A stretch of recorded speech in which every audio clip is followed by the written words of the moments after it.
It was towards the end of a warm summer's day, and far upstream from the old oak, the Folly Brook meandered on its way through the countryside. Everything seemed peaceful in the evening sunshine, and the air gave forth the smells of nature's growth, of reeds and grass and overhanging bushes, of fragrant hawthorn blossom, of wild iris and cowslips. And yet something was missing. True, the folly was plainly to be heard, and the gentle breeze which rustled through the trees. But what of the bird song and the busy activity of the small creatures of the folly?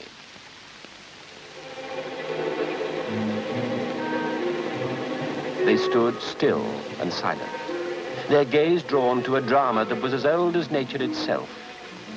For before them stood the hunter and the hunted. The stoat crouched low on the bank above the two gnomes, its beady eyes never wavering for a moment in a cruel, hypnotic glare. Baldmoney and Sneezewort, armed only with their knives, stood on the small sandy beach, determined to sell their lives dearly. Sneezy, whispered Baldmoney.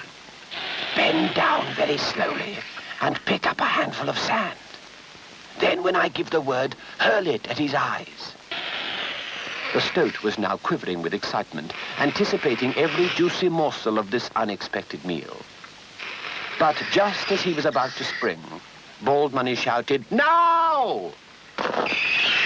2 handfuls of sand smothered the stoat's face, clogging his nostrils, stinging his eyes, and he stood on hind legs, chattering with rage. Of Sneezewort, there was now no sign, only a circle of ripples on the surface of the folly to show where he had dived deep into the water. Baldmoney had taken 3 short steps in the opposite direction and hurled himself up the bank so that he was now on the same level as the enraged stoat. He knew that he must somehow make this killer follow him, for Sneezewort, however good a swimmer, would be no match for a stoat in the water. And then he noticed the frail willow branch that reached across the stream. Here was a lifeline that would help him cheat this killer once more, so picking up a hefty stone, he hurled it at the stoat. That did it. The stoat leapt, but as he did so, Baldmoney grabbed the willow branch and swung out of danger to the far bank. But within seconds, the stoat was in the water, hard on the heels of his quarry. By now, the birds of the folly were shrieking abuse at the hated stoat, and their vocal support gave Baldmoney fresh heart. So he clambered up the folly bank and ran as he had never run before.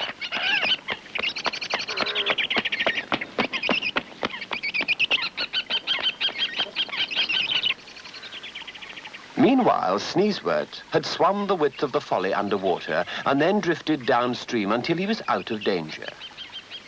He now sat in the upturned roots of a fallen tree, waiting and wondering.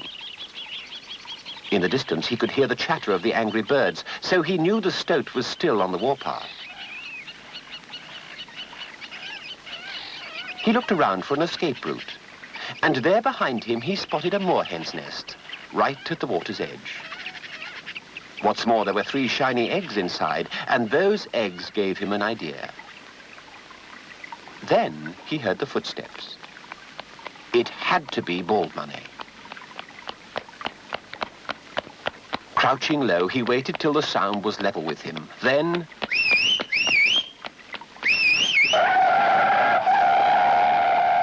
Quick, Baldmoney, over here! And as the confused and exhausted Baldmoney staggered towards him, Sneezewort grabbed him by the collar and dragged him down the roots of the tree into the sanctuary of the moorhen's nest, where they lay down under cover of the eggs.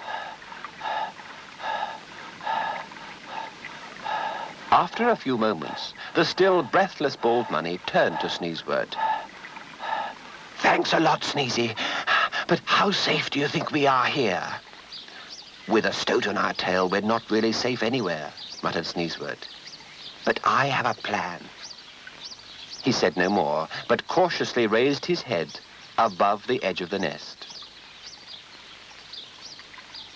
Before him, the folly bank looked peaceful enough.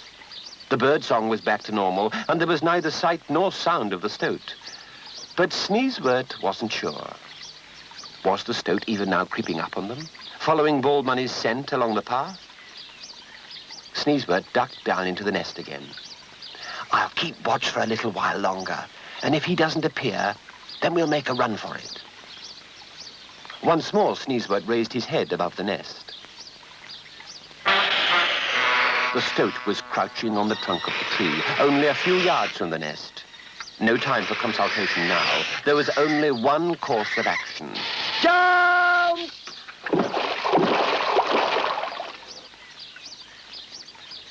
A few yards downstream, and Baldmoney shot to the surface, gasping for air.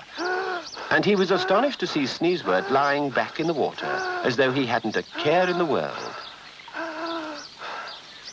I don't think we'll have any more trouble, he called, nodding towards the stoat. And sure enough, their pursuer had forgotten all about them. He had found a far greater delicacy, the moorhen's eggs. I thought he'd go for the eggs, called Sneezewort. Stoats can't resist them. And with that, the two gnomes drifted with the current of the folly until they'd reached a point of safety far downstream.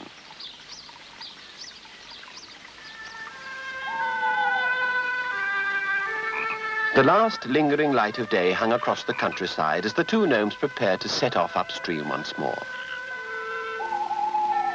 Because of their narrow escape, they decided to get well away from this part of the folly under cover of darkness. Perhaps Cloudberry didn't come this far upstream, pondered Sneezewort as they set off. Perhaps he travelled at night, like us, answered Baldmoney. And then both of them lapsed into silence as they trudged along. There was a chill in the air now as the gnomes struck off across the fields, keeping well away from the banks of the folly. And as the night wore on, the breeze died away and the moon came out to keep them company. And it seemed to Baldmoney and Sneezewort that they were the only creatures abroad on this silent and silvery night.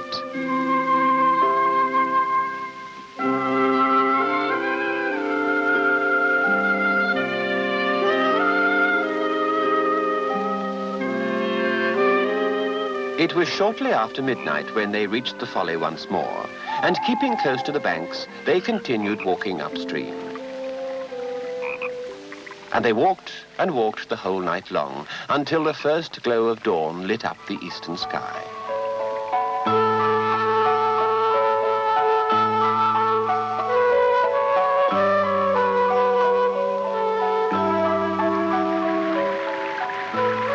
In the light of early morning, the gnomes saw that the scenery had changed somewhat. The countryside was hillier, and the folly ran swiftly between steep banks, with here and there miniature waterfalls which rattled merrily over the flotsam of the winter flood. The going now was difficult, for brambles and holly grew right down to the water's edge, and beyond them silver birch, conifers and sapling oaks formed a small copse. But they were determined to keep going for a while longer before resting up. After much scrambling and pushing and heaving, they at last got through the undergrowth and came out on the far side of the copse. And they both stopped dead in their tracks. Before them, a small field sloped downwards.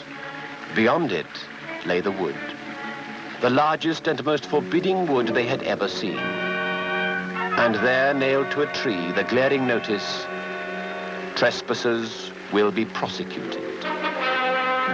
Despite the warmth of the sun, both Baldmoney and Sneezewort felt a chill creeping into their bones.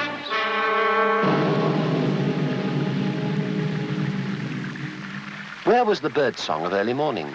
Where were the creatures of the wood? Around them, the morning was silent and uninhabited. "Do you think this can be Crow Wood?" asked Sneezewort. But before Baldmoney could speak, the answer came from an unexpected source.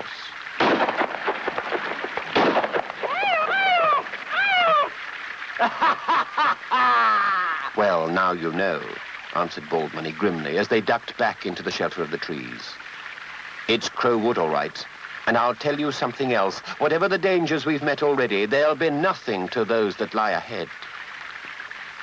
And the two gnomes looked again towards Crowwood, which they knew they must enter in their search for Cloudberry.